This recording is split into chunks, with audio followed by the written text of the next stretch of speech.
কিছুদিন আগে আমেরিকার একটা প্রতিনিধি দল কিয়েভ ঘুরে এসেছেন। তারা সে দেশের বড় বড় বিরোধী রাজনৈতিক দলের নেতাদের সঙ্গে কথা বলেছেন এবং নির্বাচন আয়োজনের সম্ভাব্যতা নিয়ে তাদের সঙ্গে আলাপ আলোচনা করেছেন বলে আমরা জেনেছি।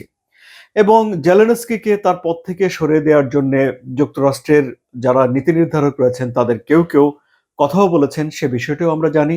এমনকি ডোনাল্ড ট্রাম্প পর্যন্ত একবার জেলেনস্কিকে অনির্বাচিত স্বৈরশাসক হিসেবে অভিহিত করেছিলেন, সেটিও আমরা জেনেছি।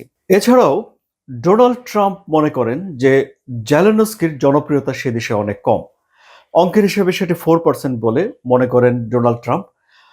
একটির পর একটি শহর আক্রান্ত হওয়া, যুদ্ধে ভূমি হারানো, 3 বছর ধরে যুদ্ধ চলার ক্লান্তি, সবকিছু মিলে জেলেনস্কির জনপ্রিয়তা সে দেশে কমছে এবং শূন্যের কাছাকাছি পৌঁছে যাচ্ছে, এটি ডোনাল্ড ট্রাম্প মনে করেন। কিন্তু জরিপে দেখা গেছে যে জেডি ভ্যান্স এবং ডোনাল্ড ট্রাম্পের সঙ্গে বাদানুবাদের পর জেলেনস্কির জনপ্রিয়তা সে দেশে কিছুটা বেড়েছে এবং জেলেনস্কি নিজেও মনে করেন যে তিনি 50%-এর চেয়েও বেশি সমর্থন সেখানে রাখেন। এখন এই যখন বাস্তবতা ইউক্রেনের, সেই বাস্তবতায় এখন নির্বাচন বিষয়ক গুজব ছড়িয়ে পড়েছে।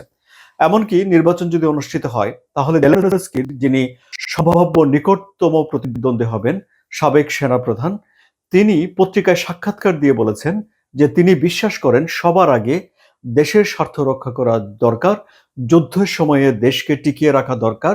এখন নির্বাচন নিয়ে তিনি কোনো কিছু ভাবছেন না। এই যে নির্বাচন নিয়ে তিনি কিছু ভাবছেন না, তিনি যে তার কথায় অটল আছেন, সেই কথাটি গণমাধ্যমে সাক্ষাৎকার দিয়ে তাকে বলতে হচ্ছে।